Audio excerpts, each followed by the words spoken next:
Kui sa nii väga tahad neid immigrante, siis võid nad endale saada. See on selle uue poliitilise reklaami põhisõnum. Ja oi, ma ei osanud seda küll ette näha. Neile, kes ei tea, olen ma poliitiliste kampaaniate vastu täielikult vaimustuses ja mulle pakub väga palju huvi näha, kuidas erinevad erakonnad omavahel võistlevad. Nüüd, Ühendkuningriigis te kõik teate, et toimub hullumeelne islami ja immigratsiooni pealetung. See on sõna otseses mõttes hullumeelne, alates seksuaalse ärakasutamise jõukudest kuni avatud piirideni, mis on Ühendkuningriigi lihtsalt hävitanud. Sellest on saanud islamikeskus. Ja selgub, et Ühendkuningriigis on inimesi, kellele see lihtsalt ei meeldi. Asi ei ole selles, et nad oleksid immigrantide vastu. Nad lihtsalt ei taha, et ebaseaduslikud sisserändajad tuleksid siia avalikult välja öeldud eesmärgiga inglise kultuuri hävitada. Ja nad seisavad silmitsi teistsuguse inimrühmaga, kes arvab, et piirid peaksid olema avatud. Me räägime lähemalt erinevatest osapooltest, sest näiteks üks selle rohelise partei eestvedajatest, mis muidugi usub rohelusse, avatud piiridesse ja hullumeelsetesse idiootsetesse asjadesse, on juudi, gei, vegan. Aga miks peaks juudi, gei, vegan tahtma, et tema kodulinna võtaksid üle islamistid? Huvitav küsimus, me võime sellest kohe rääkida, aga tuleb välja, et teised inimesed Ühendkuningriigis ei nõustu sellega eriti ja see koondubki Reformipartei alla. Vaatame nüüd, kuidas Reformipartei otsustas sellele roheliste kampaaniale reageerida. See on Zach Polanski. See gei roheline, see halli olekuga liberaalne tüüp, kellest ma sulle rääkisin. Teise nimega rindade sosistaja. Ta tuli sinu juurde ja küsis, kas sa saad mu rinnafiguuri hüpnoteraapiaga muuta ja sa ütlesid jah. Aga see hüpnoteraapiaga rindade muutmise mõte on vaid üks Zachi paljudest hulludest ideedest. Kuna ebaseaduslikud migrandid saabuvad jätkuvalt meie rannikule, ütlevad Zach ja tema roheline partei, et nad tahavad, et Suurbritannial ei oleks üldse piire. Nüüd on selge, et läbikukkunud ühtse partei ajastu on läbi ning meie riigi hinge pärast käib võitlus reformi ja roheliste vahel. Seepärast kuulutame täna välja olulise uue poliitika. Selleks, et kõik ebaseaduslikud migrandid Suurbritannias välja saata, peame korraga kinni pidama 10 000 inimesi. Migrandid ei saa nendest kinnipidamiskeskustest lahkuda ja igaüks neist hoitakse seal paar nädalat enne väljasaatmist. See on meie lubadus. Reformi valitsus ei raja ühtegi migrantide kinnipidamiskeskust ühessegi valimisringkonda, kus Reformil on saadik.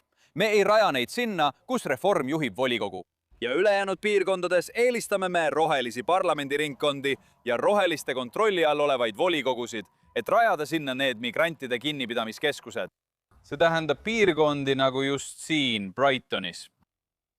Oh jumal! Lihtsalt öeldes, kui te hääletate Reformi esindajate poolt volikokku või parlamenti, garanteerime, et teie lähedusse ei tule migrantide kinnipidamiskeskust. Kui te aga hääletate roheliste poolt, on väga suur tõenäosus, et see tuleb. Nii saab igaüks selle, mille poolt ta hääletab. Külastage votegreengetillegal.com. Suurbritannia on katki. Suurbritannia vajab reformi. Püha issanda ema, usu mind. Mis taeva nimel? Kes oli see geenius, kes selle mati välja mõtles? Näete, asi on selles. See ongi nende hullumeelsete ideoloogiate juures. Inimesed on valmis neid propageerima, nagu jah, mulle meeldib see, ma toetan seda, ma usun sellesse, kuni asi puudutab nende enda kodulinna. Keegi ei taha oma maja lähedale tohutuid kinnipidamiskeskusi. Keegi ei taha, et nende lähedal elaksid vägivaldsed ebaseaduslikud immigrandid. Keegi ei taha seda. Ja ometi on nad valmis seal püsti seisma ja ütlema selliseid naeruväärselt pretensioonikaid asju. Jumal küll, kas see tõesti läheb internetis kulutulena levima?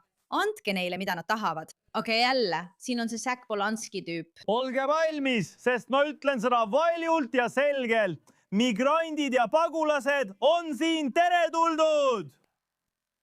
Nad pöörasid sõna otseses mõttes kogu olukorra nende inimeste jaoks pea peale, sest sa tead, igaüks, kes mõtleb roheliste poolt hääletamisele, ütleb nüüd endale, oh ei, sellega võivad tegelikult kaasneda tõsised tagajärjed. Ma ei taha neid inimesi siia. Ma tahan lihtsalt, et piirid oleksid avatud.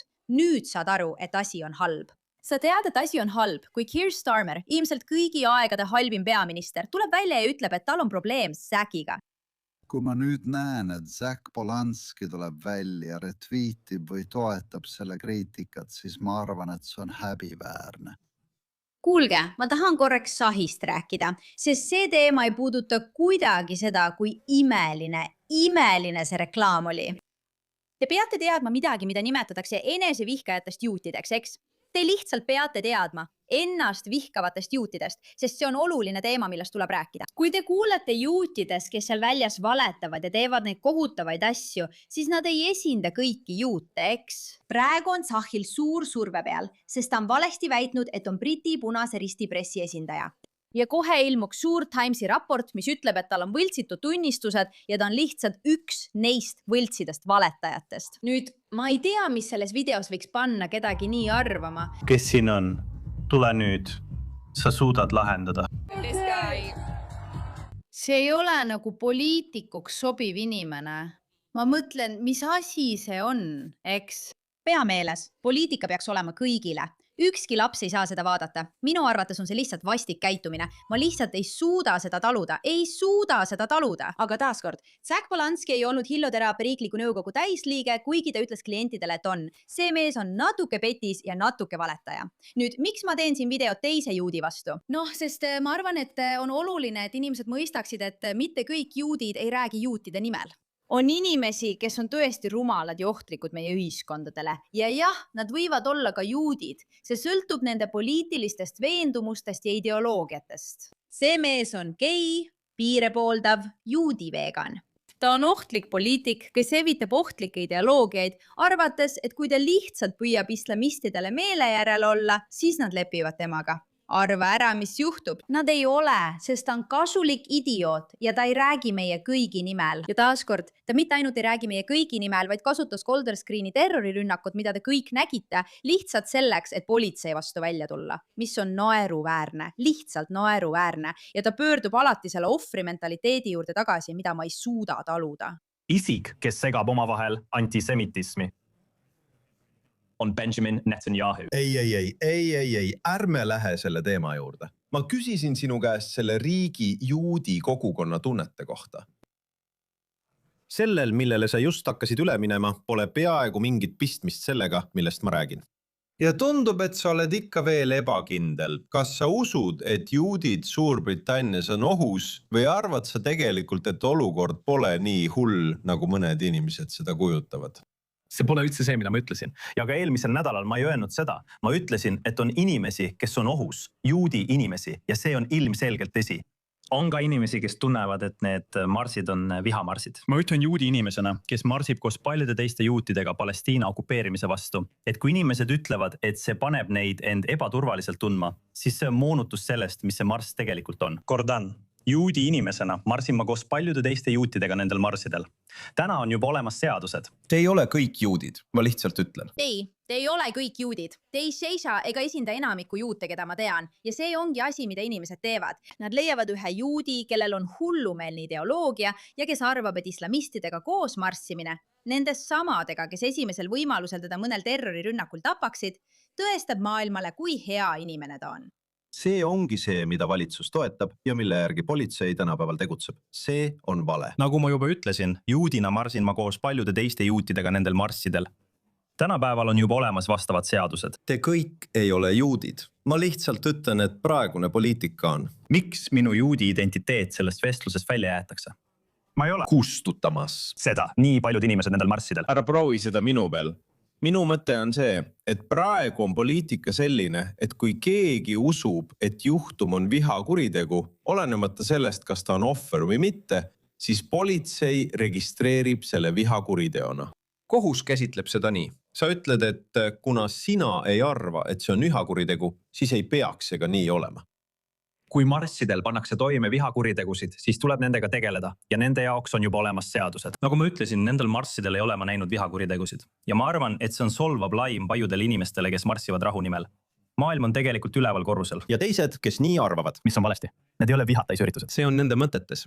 Ma lihtsalt ei suuda taluda inimesi, kes ütlevad, et sa kustutad mu juudi identiteedi. Tegelikult olen mina see, kes protestib koos palestiinlastega nende õiguste eest. Ja kuidas te julgete neid vihakuritegudeks nimetada? Need ei ole vihakuriteod. Ja samuti peaksid immigrandid tulema nii palju kui võimalik, et ma pääseksin puhtalt, olles mingi jälk tüüp, kes hüppab lavale koos poolalasti meestega, et tõestada, kui imeline ma olen. Ja lisaks räägin ma kõigi juutide nimel. Sa ei räägi kõigi juutide nimel. Sa ei räägi, vabandan, et pean seda ütlema. Nagu ma juba ütlesin, kui Kiostama tuleb selle mehe vastu välja, siis tead, et asi on halb. Ma arvan, et see on häbiväärne. Mul pole kahtlustki, et need politseinikud arvasid ilmselt, et nende enda elu on ohus. Ja kui sa vaatad salvestist, siis seal on ka palju inimesi kohal. Õnneks see siiski nii ei olnud. Aga see ongi politsei töö eripära. Ja ma õppisin seda omal nahal Põhja-Iirimaal, kui ma seal politseiga koos töötasin. Ma istusin juhtimiskeskustes, kui nad tegid otsuseid operatiivküsimustes. Sa pead tegema otsuse sellel hetkel vastavalt olukorrale, nii nagu sina seda mõistad. Tal on täiesti õigus, jällegi ma vihkan kiostamat, aga Zack Polanski postitas pärast kogu Golden Screeni juhtumit, kus 2 inimest lihtsalt pussitati sellepärast, et nad olid juudid, umbes midagi sellist, et politsei vägivald on jälk, ma ei tea täpselt, mida ta ütles, aga midagi selles stiilis. Ja siis eile Hastingsis pärast antisemiitlikke rünnakuid Golden Screenis seisan ma silmitsi natsidega, Lewis. Täna kasutab peaminister oma ametipositsiooni, et rünnata ainsat juudi parteijuhti poliitiliste punktide saamiseks. Lõpeta teesklemine, et sa oled juudi rahva esindaja Zack Polanski ja hakka tegelema oma tegude tagajärgedega. See reklaam, millega me alustasime ja mis levitab seda ideed, et kui sa kavatsed teatud asjade poolt hääletada, siis pead sa sellega arvestama. Zack, lõpeta suhe oma gei-poissõbraga, lõpeta olemast juut, mida sa tegelikult teha ei saa. Tead, kõik need asjad, mida sul on Ühendkuningriigis vabadus teha, ei oleks kunagi võimalikud islamistliku šariaadi korra all. Ja see ongi selle reklaami mõte. Tuletada inimestele meelde, et vaadake, kui tore ja armas ja imeline on käia ringi ja öelda, ma armastan ja toetan avatud piire ja sisserännet. Aga päeva lõpuks pole seal mingit pistmist sinu juudi identiteedi kustutamisega. Nad ei anna sulle mingit identiteeti ja sa pead nende tagajärgedega ise hakkama saama. Ja sellepärast mulle see meeldibki. Sest jah, kui sa oled idioot, kes hääletas nende inimeste poolt ja arvad, et see mees on hea inimene, kes peegeldab sinu poliitikat, siis sa peaksidki oma linnas kinnipidamiskeskustega tegelema. Kordan veel kord, et Zack Polanski ei räägi juudi rahva eest. Teda ei tohiks kohelda kui ainsat juudi juhti poliitikas, sest ta ei kuulu tegelikult kuidagi meie hulka.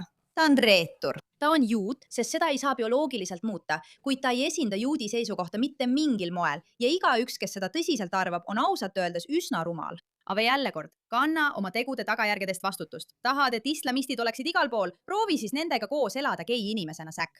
Aitäh, et sellele teemale tähelepanu pöörasid.